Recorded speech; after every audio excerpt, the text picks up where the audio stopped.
Hello everyone, my name is Preston Dennett, and thank you for joining me for a new episode of UFOs and the Paranormal. I am continuing my ongoing series about UFOs in your hometown. In fact, this episode is called UFOs in Your Hometown, Episode 12. I love doing the research for these episodes. I learned so much, not only about geography, but about all these different cases that honestly I had no idea even existed. I'm definitely proving my point that UFOs are ubiquitous. They're seen all over, everywhere on this planet. This series started when you guys asked me to start looking up certain locations, and I thought this would be a fun idea. So I've since received over 900 locations. I'm working my way down the list. I'm jumping around a little because some of you guys have really asked me, will you do my hometown next? And so I've skipped a little bit and given a few of you cuts in line. So I know there are some of you still waiting. Let me know and I will give you cuts too. But yeah, I've found 9 locations that I am exploring today, coming from mostly the United States, but also in the UK. And these cases include all different types of encounters, close encounters of the first, second, and third kind. So we see simple sightings, but also USOs, humanoid encounters, encounters that affect the environment in some way, really the whole range of encounters with all kinds of evidence from electromagnetic disturbances, physiological effects, animal reactions, photographs, I love the photographic cases, radar returns, really all kinds of evidence to support these cases, many multiple witness cases as well. A few of these are quite well known, but I think most you probably haven't heard before. And the 9 locations I'm covering today include Paducah, Kentucky, Shakopee, Minnesota, Wilton, Maine, Doncaster in the UK, Myrtle Beach, South Carolina, Parkersburg, West Virginia, Macon, Georgia, Bensalem, Pennsylvania, and finally Brigantine, New Jersey. So quite a few locations, and of course I found cases in each and every one of these places. So let's just start with the first location, which is Paducah, Kentucky. And this is submitted by, I'm going to try and get this right, Mickadiddle51. So Mickadiddle, this is for you.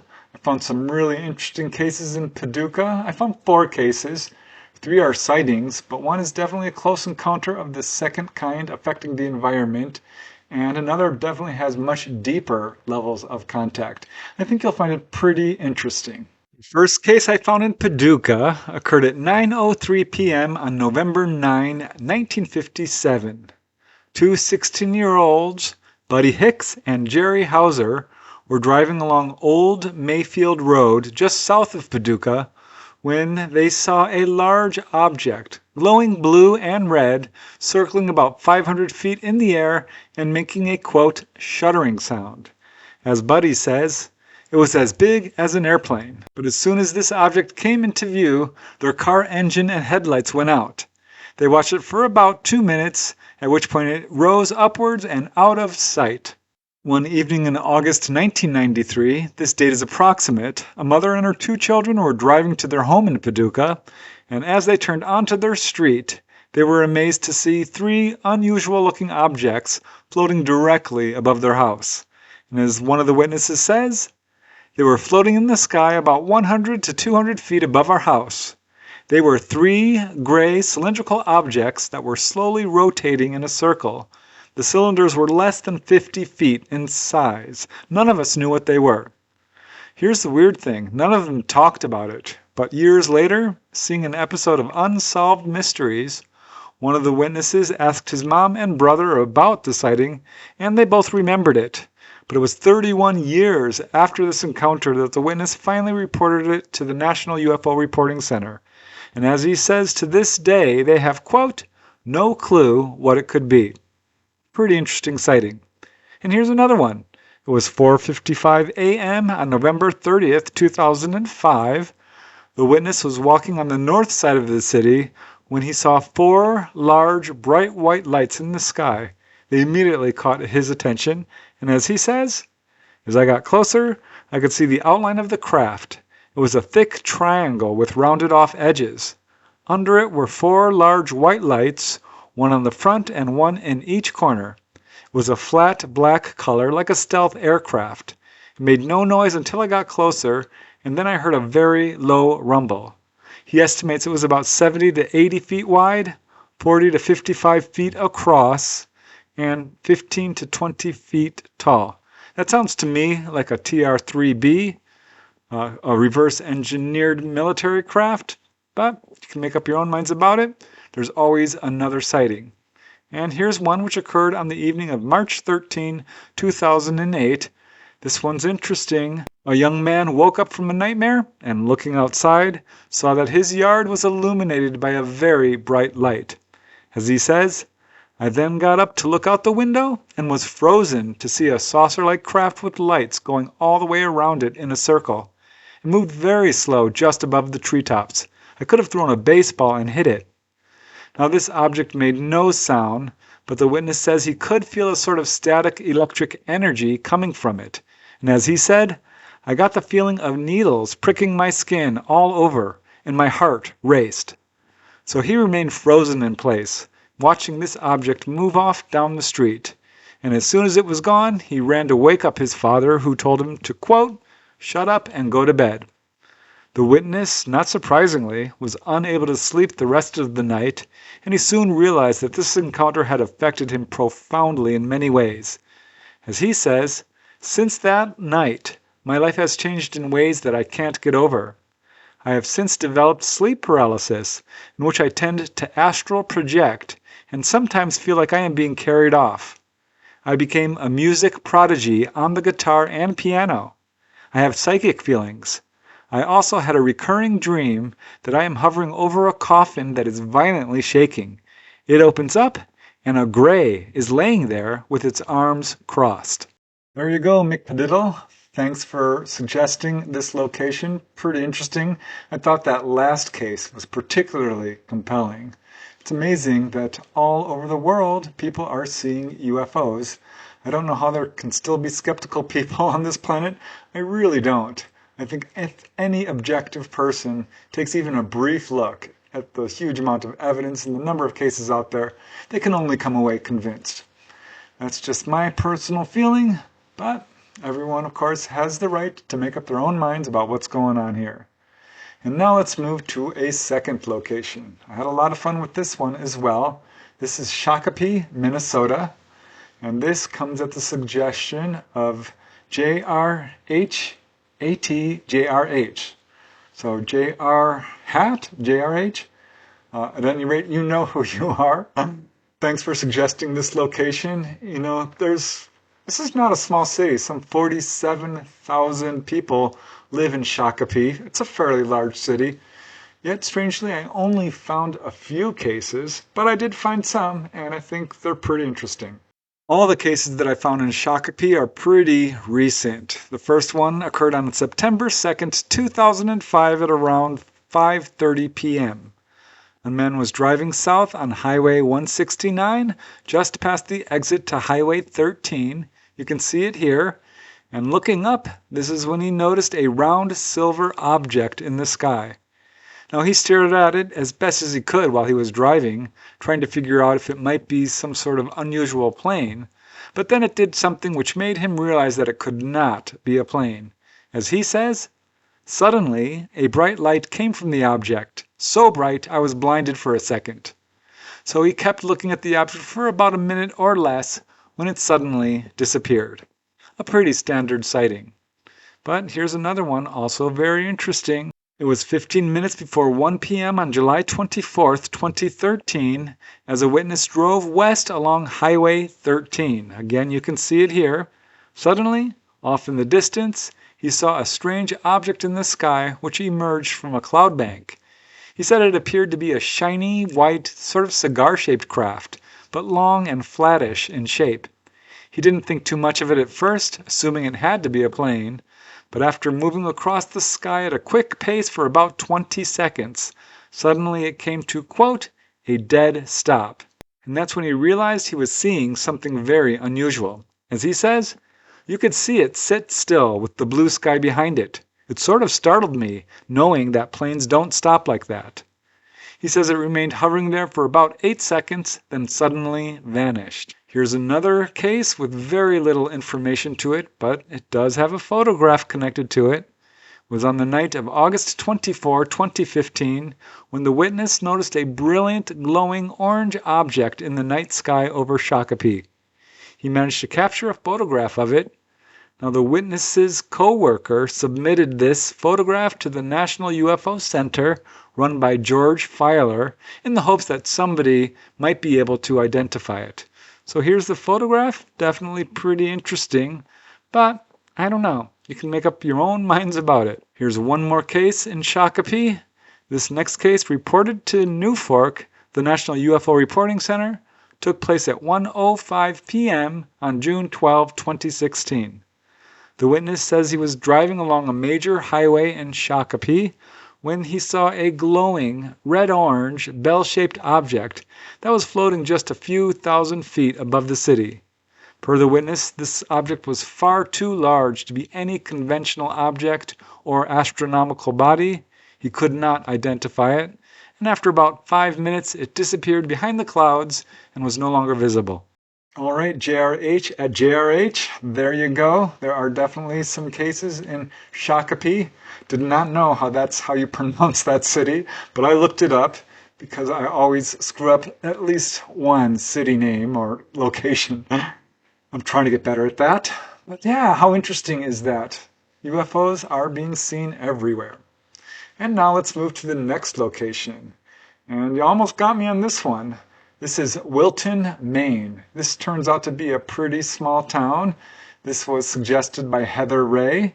So thank you, Heather. You almost got me on this one.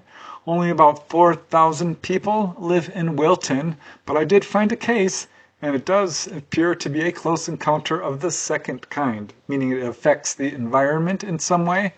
So I hope you find it interesting. It was 7 p.m. on October 16, 2014, when a mother noticed that her baby monitor was emitting an unusual static interference. And she said it gave her a very uneasy feeling, to the point that she shut it off. She then went out with her husband and sat on the back porch while dinner was cooking. And this is when they had their encounter. As the witness says, "I noticed a string of lights of varying colors a quarter of a mile out, which I then pointed out to my husband.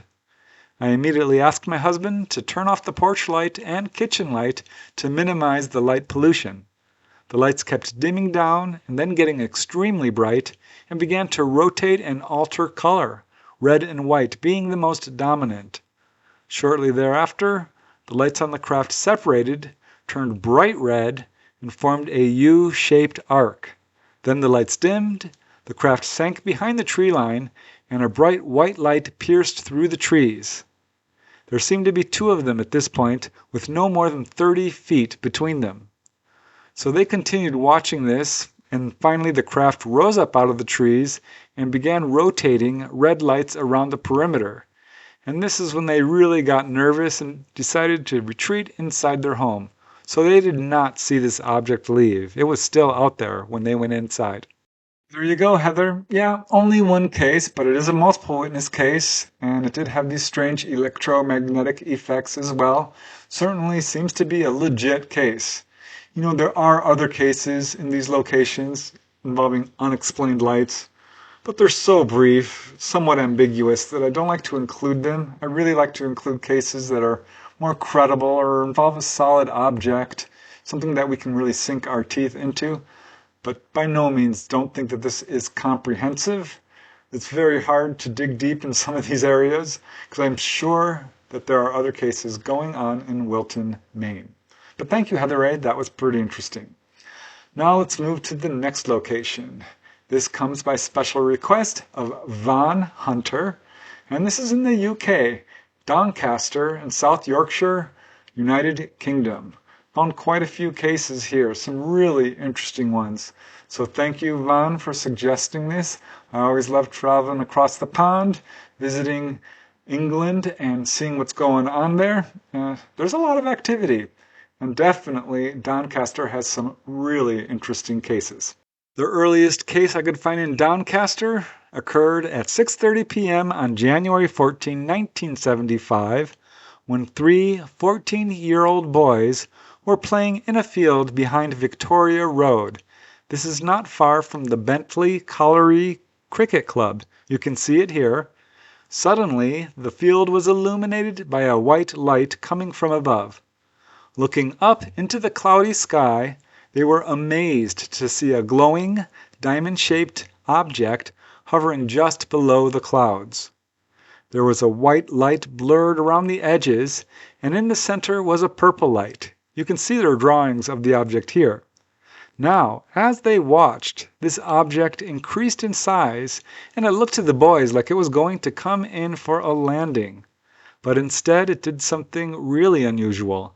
It began to make slow circles around the sky above them for about 10 or 15 minutes. It made no noise that they could hear, and at one point it suddenly winked out, quote, just like a television being switched off. This is how the boys put it, and the purple dot in the center was the last to disappear. All the boys felt like the object was watching them, or whoever the occupants were inside it, and in fact, one of the boys was so overwhelmed with fear that the other two had to almost carry him away from the field.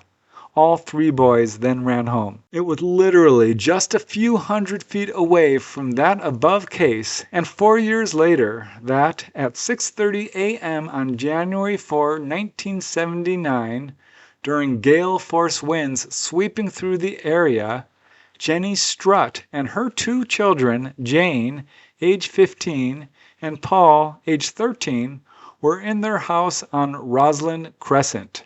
You can see it here, the approximate area. But, as Jenny says, quote, suddenly I heard my son Paul crying out. He sounded very alarmed before bursting into my bedroom, shouting excitedly about some lights in a nearby field. I looked through the window and I saw some very odd lights hovering over the school playing fields, which back onto our house. I rushed downstairs and was shocked to see a huge, saucer-shaped object making a noise like a hoover. The top part was rotating. As it turned, it pulsed off a vivid flash of light. Paul shouted out, "It's taking photos of us!" So at this point, Jenny ran to call the police, but strangely the phone was not working. All it would do was make this high-pitched whining noise. But she kept trying and eventually did get a hold of the police. By the time they showed up, this object was gone. Paul Strutt told the police, quote, "It frightened me to death. It was massive. The top part looked like it was taking photos. Every time it turned round in the direction of our house, it sort of made a white flash." Now Jenny, the mother, did give an interview to the newspapers who published her case, and this led to them locating another witness. As Jenny says, as a result of which I was approached by an ambulance man employed at the local colliery, who told me that he had also seen the same UFO that morning, but decided against contacting the newspaper, fearing ridicule. So when asked for a statement by reporters, the Royal Air Force said that they had no planes in the area and that probably what the family had seen was simply a civilian plane from an unusual angle. There's the government for you, helping out to try to explain away UFO encounters. Here's another amazing case. Jackie Wright was a retired electrical engineer and very familiar with advanced machinery, but at 5 a.m. on December 5, 1980, he was in his home on Northumberland Avenue, which you can see here, when he saw something in the sky he definitely could not identify. And I'll just quote Jackie as he describes what he saw. Says Jackie, "I looked out the window and saw a really brilliant light that was like a mercury vapor. So whatever this was, it was stationary in the sky, was semicircular in shape, and of, quote, dazzling brilliance." So Jackie quickly grabbed a pair of binoculars and stared at this object in wonder, because it was definitely, he says, a UFO. And things were getting stranger, because as he says, Then I saw 2 more lights, about 1/4 the power, coming in from different directions. And to his amazement, the 2 lights seemed to touch the first object and then wink out. And he watched this for about 3.5 minutes until the object moved vertically straight up and disappeared. Now, he had never believed in UFOs before this, but this encounter absolutely changed his mind forever. As he says, "I used to laugh about this kind of thing, and I thought it was a lot of bunkum. But when I saw this, I began to think otherwise." He did report it to the Doncaster Evening Post, who contacted the RAF, the Royal Air Force, who of course said that it wasn't them, and that they had received no other reports of UFOs in the area. The next case occurred one night in mid-February 1988, around February 25th. Iris Blakeborough was looking out the patio doors of her home on Bardolph Road. Now this overlooks the playfield of Hawthorne School. You can see it here. And she was amazed to see a large spherical object hovering over the field, sending down a brilliant light. And as she says, "I'm convinced it was an unidentified flying object. All the school playing field was lit up for about an hour before it moved off." Now, to her surprise, she saw it again on the next night, and then a third time while driving to the college where she worked. And in fact, her brother also saw it. She was so impressed by this series of sightings that she contacted the Direct Investigative Group of Aerial Phenomena and reported these sightings. There's always more sightings. Here's the next one. The Besakar family was in their home on Cantley Lane. This is on the night of June 2nd, 1997, when a UFO showed up. Looking out the window, Mr. Besakar saw a strange light. He immediately called out to his wife, and they both saw it. As he says, it was absolutely enormous, and the best way of describing it was like a giant upside-down pudding basin. It had really bright lights, which stayed on all the time and must have been gigantic. Within just a few moments, they watched it take off at an incredible speed, becoming just a tiny speck in the sky, and then it was gone. Now, although it was a brief sighting, it had a huge impact on him. As he says, "I have always been skeptical about UFOs, but not after seeing that. I had not been drinking, and I know about low-flying aircraft because I've been to Finningley Air Show in the past. What I saw was definitely a UFO. I was ecstatic after seeing it because I knew it wasn't an aircraft. I hesitated a few minutes before ringing the police because I thought they might take me for a crank, but I think I convinced them it was a genuine sighting.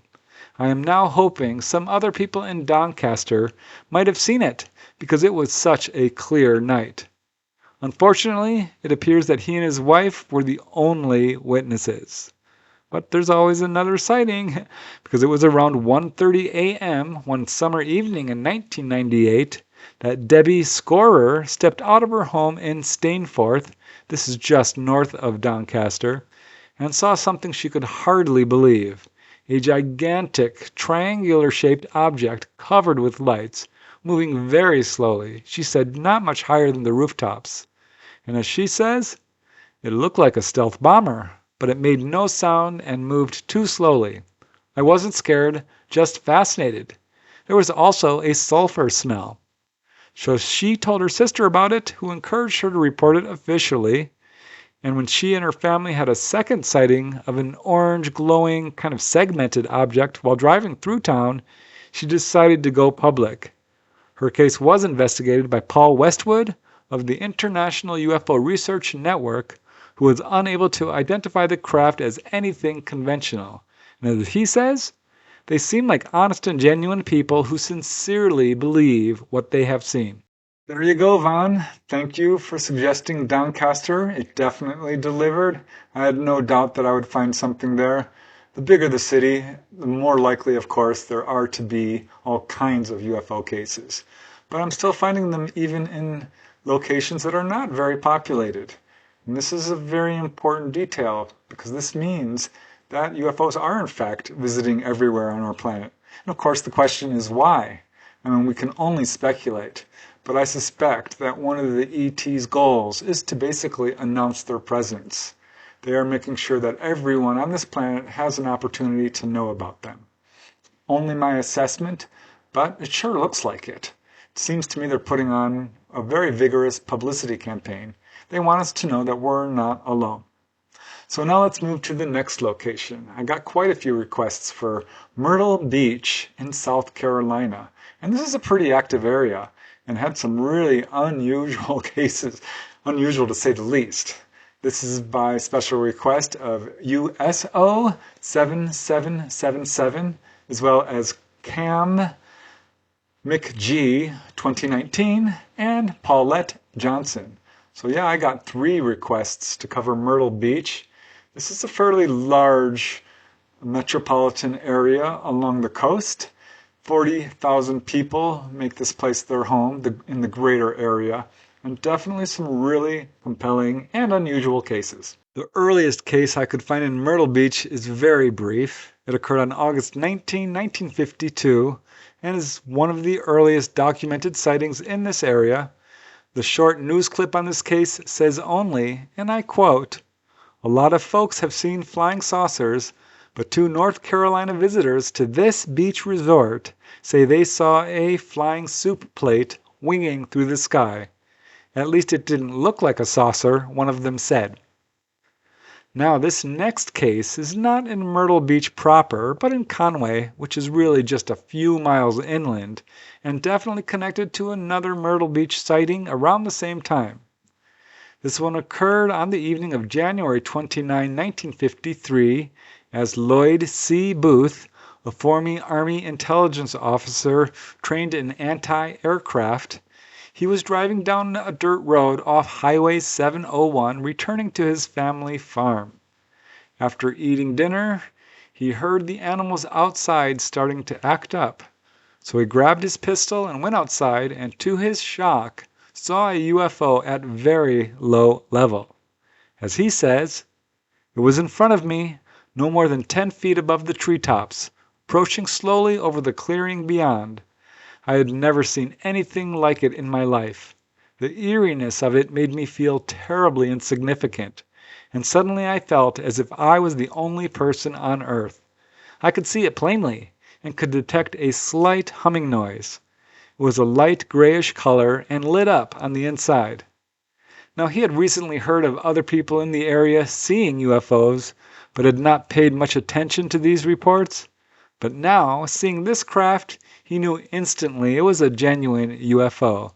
He said it was about 24 feet long, maybe 14 feet wide, and about 10 feet tall, very streamlined, and it had what looked to him like 2 dark glass windows. But there were no markings of any kind, no visible means of propulsion. It was hovering, and then it moved about 90 feet over his head, circled around over the forest, and came back again. This took about 20 minutes, and as it went over his head again, Lloyd lifted up his gun and fired it at the craft. And as he says, "I heard the bullet hit the craft. It made a metallic noise and bounced off. I fired again immediately, but this time I didn't hear the bullet because the craft suddenly made a much louder noise and took off with terrific speed, much faster than any craft I've ever seen before. It virtually vanished into the sky." Now inside his house, his family had been awakened by the gunfire, so he told them what happened, and they decided to keep it private, but he did end up telling his minister, and his minister blabbed all about it. Word of the encounter spread, and he soon learned of other sightings in the area around the same time, including one by Mark C. Garner, editor of a Myrtle Beach newspaper, and another Myrtle Beach sighting 1 week earlier. And before long, similar reports were coming in from all over the place, including Marion and Florence, and from a pilot off the North Carolina coast. Lloyd's encounter generated a lot of publicity, mainly because he was a reliable military witness, and also because he was the first person known to have ever shot a gun at a UFO. Now, the next case is one of the cases that were going on at that time, and this again is Mark Garner, a reporter. And as he says, "We saw one of the confounded things. It was 6:20 p.m. on February 13, 1953. He and his family had just pulled into their driveway on 25th Avenue when his 6-year-old daughter Jean shouted out, "Look, Daddy, look!" Now, she's always shouting out at little things like puppies and kitties, so he didn't pay much attention until he heard his 4-year-old son Craig join in. So he looked up, and as Mark says, sure enough, there it was, an object like nothing we've ever seen before, seemingly round, with a brilliant light visible in front of a grayish or silver oval. Now, when they first saw it, it was coming down almost like a falling star, but it then swooped down in a huge arc, climbed slightly, leveled off, and went off behind some houses and trees where it disappeared from view. So it was only in view for about 15 seconds, but definitely long enough to convince them that they had seen a genuine UFO. And it was just 3 days later, on February 16, that E.B. Bellamy and his son Junior Bellamy were driving home from the Crystal Ice Company where they worked in Myrtle Beach. And this is when they saw a bright light pacing their car along the highway. It was moving at treetop level, sometimes actually disappearing below the trees, and it kept reappearing. So they decided to keep driving past their house, and they followed this object. They drove to the home of their neighbor, Cecil Patrick, and got him and his wife to come out and look at it. They then got back in the car with Cecil, and all three men followed this object all the way to the next city of Shakopee. Now, E.B. Bellamy had worked for 5 years at the Myrtle Beach Air Base, and he states emphatically that what they saw was no known aircraft. In fact, this sighting went on for a full 30 minutes until this object finally went out of sight. Now, the exact date of this next case is unknown. It was one day in 1975, broad daylight at Myrtle Beach, that the anonymous witness insists he saw a UFO. As he says, it was just cruising along, just within shoreline, paralleling the coast. It was 250 feet above the ground and 750 feet from me. It was saucer type, approximately 20 feet in diameter. It had a dome at the top center of it, and it made an electrical sound, like the hum of a generator. That's what caught my attention. So he watched it for about a minute or more as it moved slowly out of sight and was gone. This next case, from the National UFO Reporting Center, New Fork, involved unexplained lights. It was a dark and cloudy evening at 8:15 p.m. on September 16, 2004, when the witness saw, quote, 3 blinking lights. He said they were stationary in the sky and formed a perfect right triangle. Now, as he watched them, they suddenly started moving out to sea. They moved off into the distance and disappeared, at which point another single blinking light appeared. As the witness says, 3 times this UFO let off a light that lasted about 5 seconds. It was an orange-reddish glow that only shot upwards, and that was it. Now, there are a great many cases which occur on Independence Day, including this one, which occurred on July 4th, 2013. A married couple were on the balcony of the Camelot by the Sea Hotel, of course in Myrtle Beach, watching a fireworks display. Now, the fireworks display ended at exactly 10:10 p.m., and it was 5 minutes later that this couple saw something that they believe was not fireworks. As the witness says, straight over the ocean, I noticed an orange light that lit up and disappeared a few times.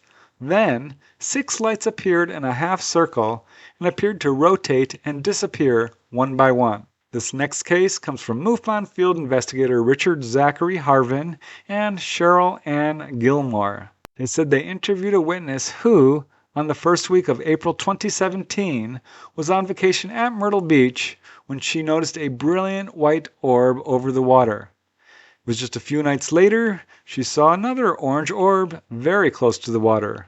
On this occasion, during the sighting, she said her television showed very unusual interference, which she connected to this sighting. Now, on another night, this orb appeared again. So this time she had her phone camera ready and took a short video clip of the orbs. You can see a still from this video clip here. So pretty interesting photographic case. Here's another case investigated by Cheryl Ann Gilmore, which occurred at 7 p.m. on March 14, 2022. A married couple noticed green fuzzy lights over the water. Now taking a closer look, these objects appear to be two connected green orbs descending low over the water. At one point, they darted an estimated 1 or 2 miles in about 1 second. Now, the witness has a background with the NSA, the National Security Agency, and he says that this object could not be a drone as it was moving, he estimates, about 3,000 miles per hour. Now, before it took off, he did manage to take a photograph of the object, which you can see here. And as investigator Cheryl Ann Gilmore says, it is hard to determine what the witness saw from the photo he submitted with the report, but he is adamant there was a craft. The green lights, he said, were fuzzy around the edges as if they were reflecting off the object. All right, there you go. That's Myrtle Beach. You can see that UFOs have definitely visited there. I mean, we've got photographic evidence. How about that guy shooting at a UFO? He may have been the first, but it's certainly not the last. He's a credible witness. I mean, this guy was not only in the military, he was trained in anti-aircraft to identify aircraft. So he did definitely not see a blimp, as some military officials tried to sort of debunk his case. So thank you very much, USO 7777, Cam McGee 2019, and of course Paulette Johnson. When there's multiple requests on a location, I try to push it up on the list a little bit because there's more people waiting for it. I'm still trying to go in order, but some of these locations have a lot of cases. And this particular series takes an enormous amount of research because I've got a huge amount of data to go through to find all these cases. So again, please be patient. Please feel free to offer your hometown or any location and I'll put it on the list. But yeah, I've got over 900 locations I'm looking at. But it sure is a lot of fun. I'm finding it endlessly fascinating. And again, I always learn something. So let's go to our next location, which is Parkersburg, West Virginia. What a beautiful state West Virginia is. I've been there a couple of times, including recently. It's absolutely amazingly beautiful. This location was requested by two of you out there, including Dave O. and Beverly Green. So thank you guys for suggesting Parkersburg. Super interesting. It's a mid-sized town of about 29,000 people located in sort of the northwest area of West Virginia along the Ohio River and definitely has some really compelling cases. The earliest Parkersburg case I could find comes from an anonymous man, a pilot, who at 2:45 p.m. on September 25, 1949, was flying with his wife in a Luscombe 8A. This is a very small plane. You can see an example here. They were flying at about 3,450 feet altitude, just southwest of Parkersburg, and moving at about 100 miles per hour. And suddenly, only about 100 feet below his plane and 50 feet to the right, that's very close, he saw a bright yellow object coming directly at him. He got a very clear view of it and says it was about the same shape and proportion as the fuselage of a Lockheed Air Force X-90. Here's an example of that kind of aircraft. But he said this object that he saw was a bright canary yellow. It had no wings, but he did see what looked like horizontal fins on the back. And he said in some ways it resembled a rocket. But it was strange because he could see no visible means of propulsion, no propeller, no exhaust, no smoke, nothing like that. And it moved so quickly that it passed by him in mere seconds. In fact, his wife did not even get a chance to see this strange object.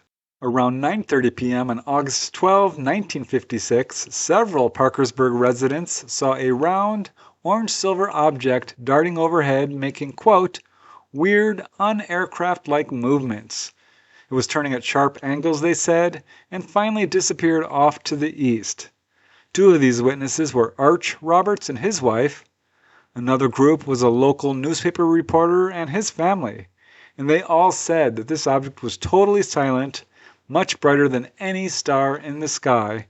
And it turns out there were other witnesses. Soon other people reported across the state, including in the towns of Belpre, Vienna, Williamstown, and Harrisville. It was 3 months later, on November 8, 1956, that Raymond Angier said he observed a yellow star-like object which moved, quote, peculiarly. It was racing straight up and straight down and then would go back and forth.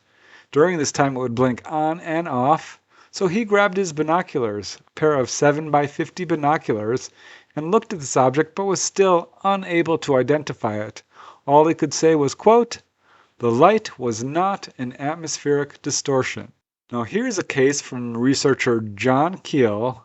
It occurred on November 2nd, 1966, the same night as the very famous Woodrow Derenberger case. That one occurred in Mineral Wells, just south of Parkersburg, but does appear to be connected to this one. The Derenberger case is a very long-involved humanoid encounter which has been very well covered elsewhere. Now, per John Keel, there were two men driving along Highway 77 just outside of Parkersburg when they saw an elongated cylindrical-shaped object descend from the sky and actually land right in front of their car. So they stopped their vehicle and watched as a man emerged from the craft and walked over to them.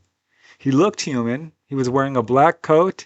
He had his arms crossed over his chest and he was grinning widely, and he began to ask them several, quote, pointless questions, and then returned to the craft, which took off. So again, Woodrow Derenberger describes a very similar encounter with a grinning man, and he ended up having repeated encounters with this same, apparently the same humanoid, who introduced himself as Indrid Cold.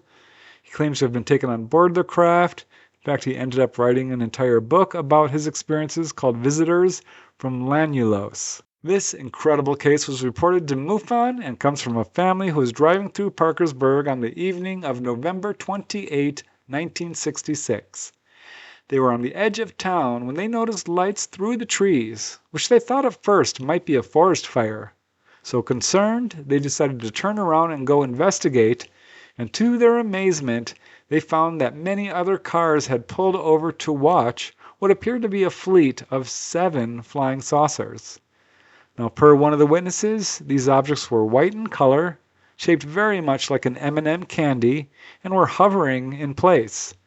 In fact, he had the impression that the objects knew they were being observed because they began to perform very unusual aerodynamic feats.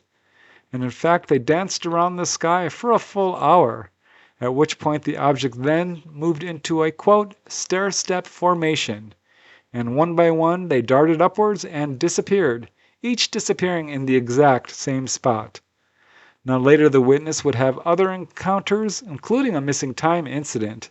But as he says, I feel blessed to have seen these things, especially the first encounter. But people tend to call you crazy rather than try to believe it did happen. Anyway, I know and always will know. This next case involved a wave of sightings, and it got an enormous amount of publicity because it involved a large number of witnesses, including almost a dozen police officers. It was October 26, 1978. On that evening, some 11 patrol officers watched, quote, mysterious lights, which hovered over Parkersburg for, get this, more than 3 hours. Many calls came to the Parkersburg news station reporting UFOs, and of course also to local police stations. The lights were described as having different colors, including red, white, green, and blue. The objects were seen over a very wide area, not just Parkersburg, but all the way up to Johnstown, Pennsylvania, where a radio show answered more than 50 calls from various witnesses who were seeing these objects. They were seen all over West Virginia, in Kanawha, Morgan, Mason, Putnam, Cabell, and Roane counties. Some of the witnesses said these lights were hovering in place. Others said they saw them zipping around at very high speed. Now here's where the debunkers come in. Professor H.D. Bingham, Jr., professor of astronomy at Parkersburg Community College, said that the witnesses were probably mistaking stars or meteors for UFOs. However, the lights did return over a period of days, and a flight controller supervisor at the Kanawha Airport in Charleston said that he actually tracked these objects on his radar screen. And at least one witness, Harlan Burns, said he photographed one of the objects. You can see the photo here. Harlan says he saw a cluster of lights streaking across the sky. He did a time exposure of these objects, so definitely some photographic evidence and radar evidence, probably not stars. Thank you, Dave O. and Beverly Green. I had a lot of fun investigating Parkersburg, West Virginia. I did consider covering the Woodrow Derenberger case in more detail, but it's quite well known and it's such a long and involved story and so controversial that I decided to just give it some mention. I may cover it in a future episode because there's a lot to it, but technically it really wasn't in Parkersburg. It was outside of it, close enough I think that it could probably qualify. But yeah, there was definitely enough interesting cases in there. I think in just one location alone, like Parkersburg, there's enough there to convince a skeptic that something is going on with the UFO phenomena. And as you probably know by now, I do think that the explanation is extraterrestrial. Not to say that all of the things that people are seeing and all that's going on doesn't have some other causes and explanations. But there's no doubt in my own mind, having seen UFOs and had some really close encounters myself, that a good number of these, probably most, are extraterrestrial in origin. And I just think it's a mistake to conflate all phenomena together because, yeah, there are some cases that definitely involve what we would call little people, elves and fairies and gnomes and so forth. And of course, Bigfoot and other entities, spirits and angels and you name it. A lot is going on here on our planet that we don't fully understand. That's why I like doing this research. So, thank you very much, you guys. I really appreciate it. Let's move to the next location. And this was suggested by Catherine Jones. You've asked me a few times. You've suspected it's coming up soon, and you were right, Catherine. We are now covering Macon, Georgia. I had a lot of fun with this one. I love the state of Georgia. It's so beautiful. So many trees, lakes, and rivers. It's just so beautiful here. And I found some amazing cases. So thanks, Catherine. I hope you find this interesting. I know I sure did. An early Macon, Georgia case occurred on the night of April 2nd, 1950, when numerous witnesses reported seeing, quote, white balls of light. They were flying in a V formation and moving very quickly at an estimated 1,000 miles per hour. Some reported that they were leaving behind a mile-long vapor trail. Warner Robins Air Force Base was contacted, and they dismissed these reports as, quote, too much Saturday night celebrating. So that's hardly a serious investigation. What appears to be something unidentified. Now here's a really amazing case. This case comes from a declassified OSI message intercepted from Robins Air Force Base. It was classified, now declassified. It's on July 9th, 1951, that Lieutenant George H. Kinman, Jr. said he was flying his F-51 fighter plane about 15 miles outside of Macon when he observed a white-colored, circular-shaped craft. He estimates it was about 10 to 15 feet wide, had sort of a flat top and bottom, but had rounded, beveled edges. Now it came straight at him in his plane on an apparent collision course and then dove from its position and spun in a clockwise motion, narrowly missing his plane at a distance of no more than 300 to 400 feet. For an aircraft, that's very close. In fact, he was close enough to see that it appeared to have an almost cratered surface. There was no visible means of propulsion on this object. In fact, he tried to pursue it, but couldn't see it, at which point this object came back and made another head-on dive directly at him and repeated this same maneuver several times, at one point performing actual barrel rolls around his fighter jet. In fact, it was so close he could feel air turbulence as it whizzed by his plane. So after nearly hitting him several times, it finally climbed up into the sky and disappeared. The entire duration of this encounter was about 10 minutes. Reportedly, he tried to take photos of it because all these jets do have photos, but strangely, his camera malfunctioned. 1 year later, another pilot case. It was 10:05 p.m., July 30th, 1952. A pilot of a T-33 jet was flying at 42,000 feet and says he sighted an object near Spartanburg, South Carolina, which changed in color from blue to amber and then back to blue. He tried to track this object but lost it after about 10 minutes, but was then sighted over Macon, where witnesses saw it flashing red lights, dimming in brilliance, and then zooming upwards, appearing to break up into a cluster of smaller lights. It was also viewed by a pilot who was flying on his way to Robins Air Force Base, and he said this object zoomed by his plane as it soared upwards and disappeared. This next case involves a small group of witnesses: Henry E. Watson, Mr. R. A. Edwards, and his wife. It was 7 p.m. on March 13, 1955, as these three witnesses were standing at the Sparks Motor Company lot on 811 3rd Street watching the sunset, and this is when they noticed a round black object in the sky. As Henry Watson said, it was moving much faster than a supersonic jet, and it made no sound whatsoever. Says Henry, "It appeared to be very high, and to our sight it was about 12 inches in diameter, but of course must have measured more than that actually." Now he never believed in UFOs before this, but now, as he says, "But I'm fixin' to change my mind now." The witness in this case was near Lanier High School in Macon, when at 7:30 p.m. on November 22nd, 1955, he saw a pretty much classic flying saucer maneuvering along at about 1,000 feet over the school. That's pretty low. He said it was long, it had a kind of pointed front, but it definitely had a dome on top, and he could see a bright light coming from the center of the object and little lights around the edges. He said it was going way too fast to be an airplane. A pretty typical sighting. Here's another case which is so interesting. It's sparse on details, but wow. Per a truck dispatcher at an Atlanta terminal, he said that 3 separate truck drivers coming into Atlanta from Macon around 1 to 1:30 p.m. on November 8, 1957, each of these truckers reported seeing a red, egg-shaped object actually on the highway.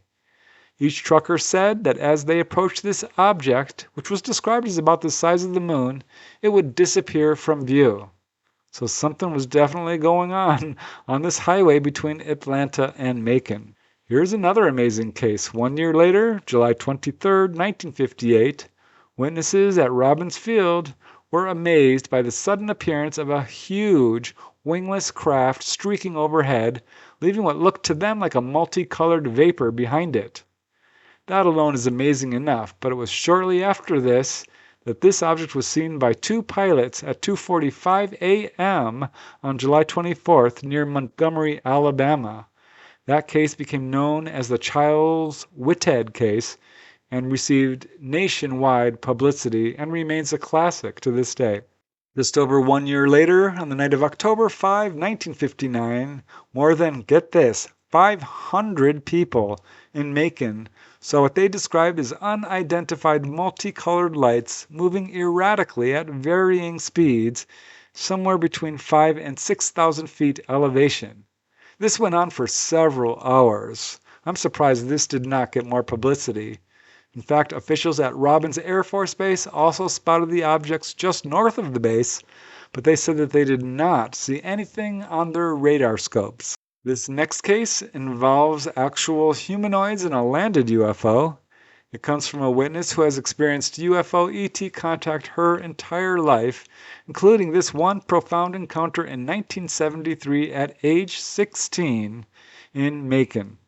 As the witness says, "I remember, it was night, and I heard a voice telling me which direction to leave.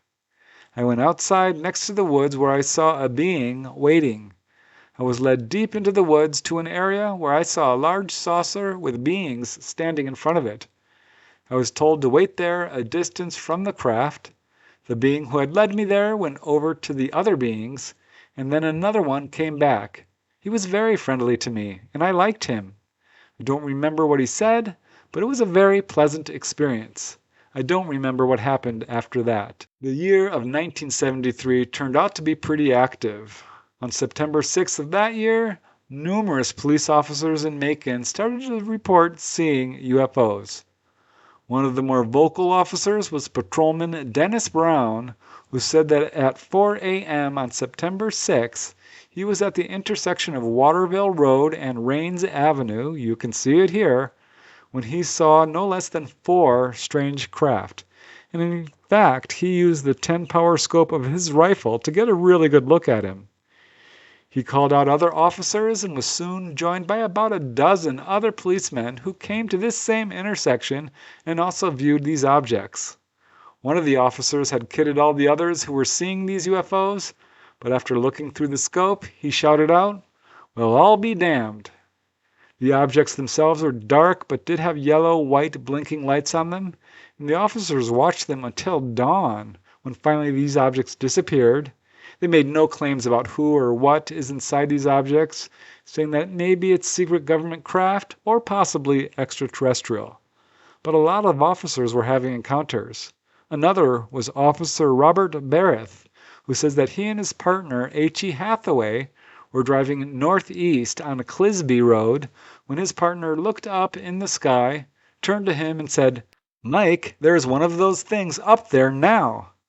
As Officer Barrett says, "I thought he was kidding. I saw it. I knew it was there, but I just couldn't believe it." So he called it in, and very quickly other officers throughout the area started looking up and they saw it too.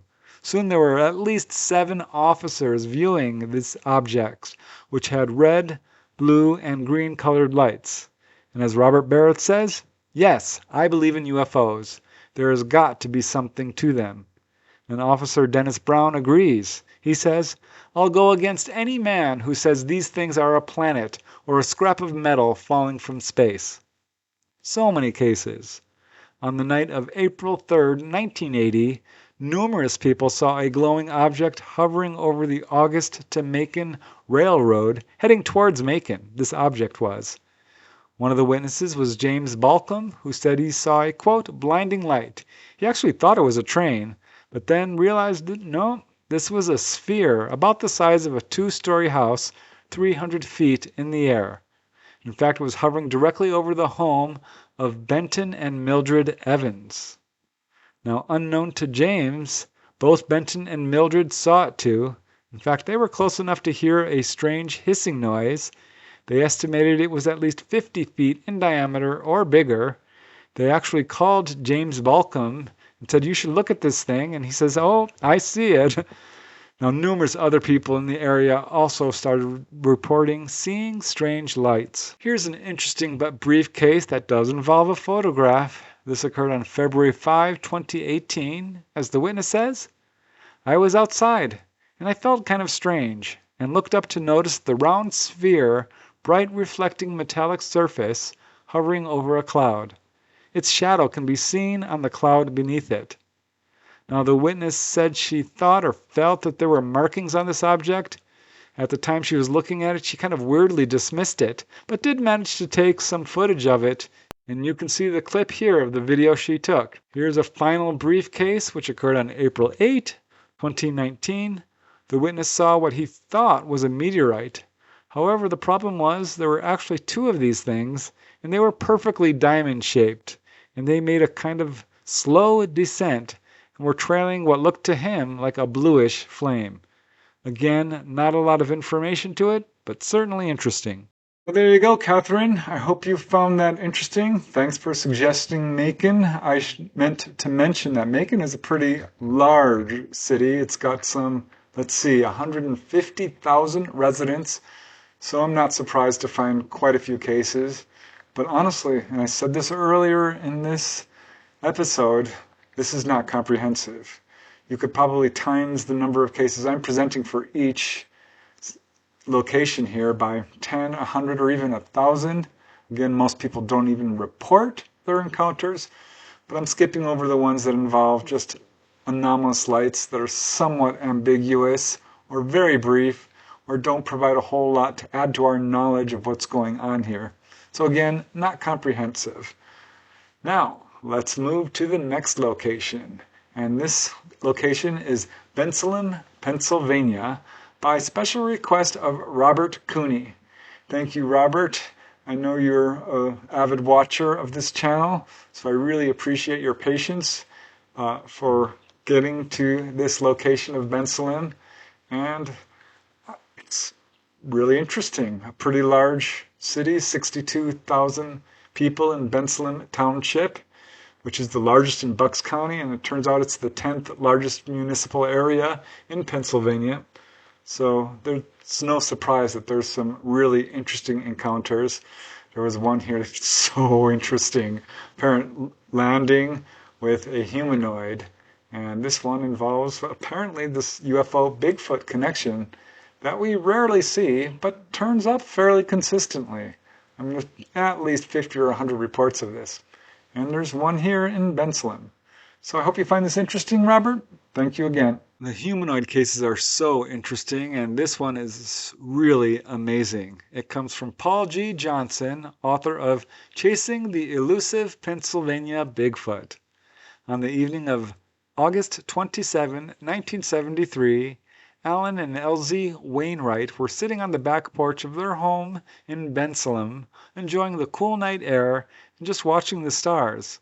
And this is when Alan first noticed something strange. In fact, he dropped his feet to the floor and said, "What the?"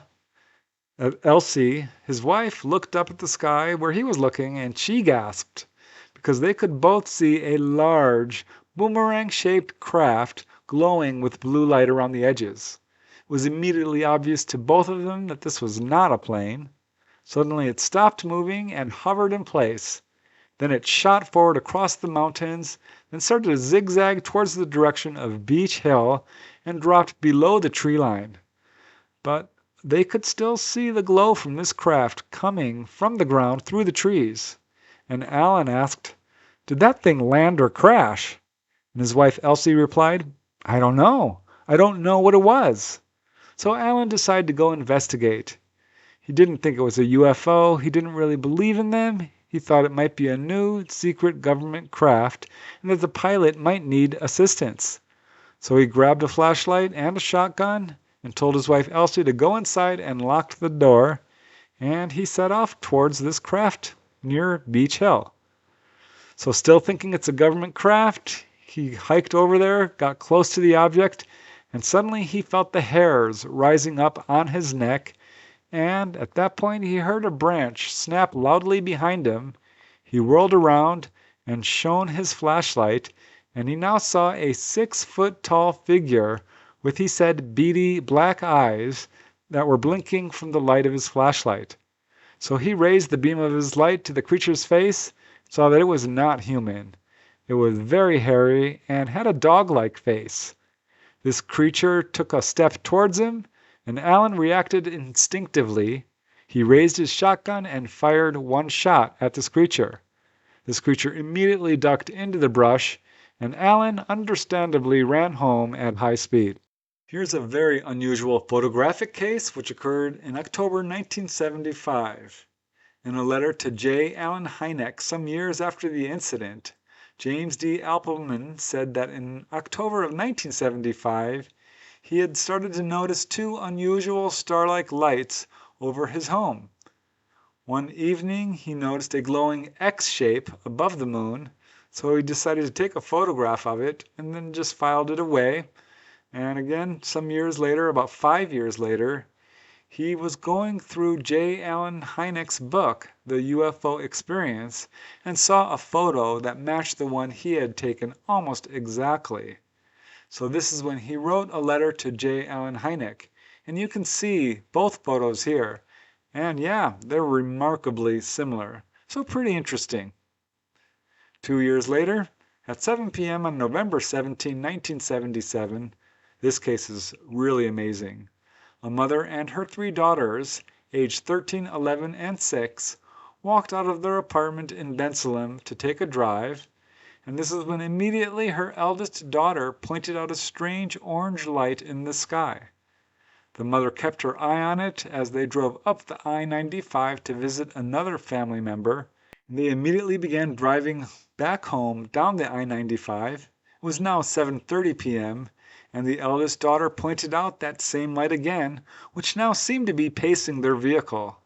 So they pulled off the freeway and drove up to their apartment, and they were shocked to see that this object was now very close. And in fact, as the mother says, there, above my apartment, sat an object, about 30 feet above. It looked like it had two high beams, but no light was cast forward as in a car headlight. It appeared to approach us, but neither of us were afraid. All of a sudden, it was right in front of my windshield, although we did not see it travel towards us. It got to my car in about 2 seconds. It had 3 lights on the bottom, 1 in the front, and 1 in the back. The witness stopped the car, hung out the door, and looked up, while her daughter excitedly exited the car and actually jumped up on the hood to look at this thing. And as the mother says, above me was a circular metal craft with a definite top and bottom, but no seams to separate them. It was the length of my station wagon, 15 feet above my station wagon. So she could see no doors, no openings or markings of any kind. This craft was moving at just a few miles per hour and appeared to be rocking back and forth slightly and was making a soft whooshing noise. Suddenly it took off at very high speed. So they went home, and she called the local military base and reported the sighting. The officer thanked her for the report and said that they might get back to her. Now that night, after her daughter took a shower, she pointed out 3 unusual marks on her stomach. And it was then, just 4 hours after the sighting, that the military base called her back and said that they would send over 2 agents from a UFO reporting center. These 2 men arrived, and to her amazement, they had 2 thick albums filled with various UFO photos and wanted her to look through them to identify what she saw. She finally did see a photo that matched what she saw, but she now believes that these were in fact government agents, because she tried to locate the UFO reporting center that they said they were from, and it didn't exist. And it was following this sighting that the mother began to sense strange presences in her room. Her youngest daughter also reported that someone or something came into her room, and she felt that they were trying to pull her out the window, but she doesn't remember anything after this. So this definitely appears to be more than just a simple sighting. A final and very short case occurred in January of 1989. The witness is Bob Gardner, himself a MUFON field investigator, and he says that he and his ex-wife were driving along Knights Road when they saw a black, cylinder-shaped object which began to follow their car. They watched it for a short time, it then hovered and flew off and was gone. There you go, Robert. Those are some of the cases in Bensalem, Pennsylvania. You know, I get a little impatient because I have so much data to go through. So many newspapers, so many journals and magazines and books and websites that I'm sure I could find more if I was just a little bit more patient. But I run out of time each time I do these hometown episodes. They are a lot of work. But I can't really call it work because I am having fun. And I'm always learning something. It's so interesting. So thank you, Robert. And guess what? I'm going to cover another location that you suggested. So you get 2, Robert. This next location is Brigantine, New Jersey. So yeah, suggested by Robert Cooney. Thank you, Robert. This is a tiny little island town off the coast of New Jersey, about 7,600 people, pretty densely populated. But there was some really interesting cases. One in particular was like, wow. So I think you'll find this pretty interesting, Robert. I certainly hope so. And let's get started. It was around 4:30 p.m. on October 16, 1953, when Emerson F. Morris, a.k.a. Slim, he was a delivery driver for the Colonial Liquor Store in Brigantine, and he was at the corner of 13th Street and Brigantine Street, you can see it here, when he saw a large, rounded, cylindrical-shaped object, white or silver in color, come in silently and at very high speed from the ocean towards the land. It then proceeded to emit several smaller disc-shaped objects from both ends of this huge, apparently mother ship. These discs were white, they rotated counterclockwise and moved very quickly. They rapidly sped away. And after it was finished releasing all these little craft, this object sent down a brilliant cone-shaped beam of white light to the ground, which was bright enough to hurt Emerson's eyes. And it took off. He later learned that a lady about a half-mile away, also on the island, saw the same event. Emerson ended up writing a letter about this to Bill Nash, a pilot who had gone public with his own very famous sighting, the Nash-Fortenberry sighting. Local newspapers heard about the incident and tried to interview Emerson Morris, but he refused all requests of interviews for fear of being ridiculed. Another less dramatic but still interesting case occurred on September 26, 2015. The witness said that he started to notice fiery-looking orbs flying back and forth in perfect silence in the night sky over Brigantine. Sometimes these objects would dematerialize, fade out, or pulsate with brightness, and a few times it seemed to him that these orbs would morph into the appearance of conventional craft, almost as if they were sort of mimicking normal airplanes or helicopters. Then, on one occasion, he noticed several of these objects darting around in the night sky. It was weird because strangely nobody else seemed to notice or care about them. So after seeing them over and over again, on September 26, he decided to ride his bicycle down to the beach, and sure enough, he saw more of these orbs. He showed them to his father, who was also impressed enough to pull out his cell phone and capture them on video. So you can see a clip of the cell phone video here. And yeah, these are these glowing, fiery red orbs. A final case, August 11, 2019. It was 3 a.m. when an anonymous witness noticed a, quote, glimmer in the sky. And looking up, he could hardly believe his eyes. He saw a long, cigar-shaped object, dark in color. It had a slight aura or haze around it, but he saw it mostly in silhouette, as it was very dark against the sky, but did reflect the moonlight. And as the witness says, it was not a plane of any kind, and much too fast for a blimp, though its dimensions could be explained as such. There's not a doubt in my mind that this was a craft, and it would be near impossible to see if not just happening to be looking at the stars in the exact location of its flight path. There you go. That's the UFO activity in Brigantine, New Jersey, this little island town, again very densely populated. I love that first case. It's just so different, so compelling. This mothership releasing what appears to be smaller craft, darting all over the place, and not only one witness, two. And a photographic case as well. I love the photographic cases. It's often said a picture is worth 1,000 words. I think that's especially true when it comes to UFOs because they're very hard to describe. Witnesses are often at a loss of words to describe exactly what they're seeing. So when we have photographs, it not only provides evidence, but it helps us to visualize exactly what people are seeing. So there you go. 9 new locations all over the United States and also England, where people are seeing UFOs, not only seeing them, but being affected by them physically, landings, humanoids, all kinds of evidence to support it. I think that even just one of these hometown episodes should be enough ammunition to basically convert any skeptic. So in my mind, I mean, it's way past time to still be skeptical of the UFO phenomena.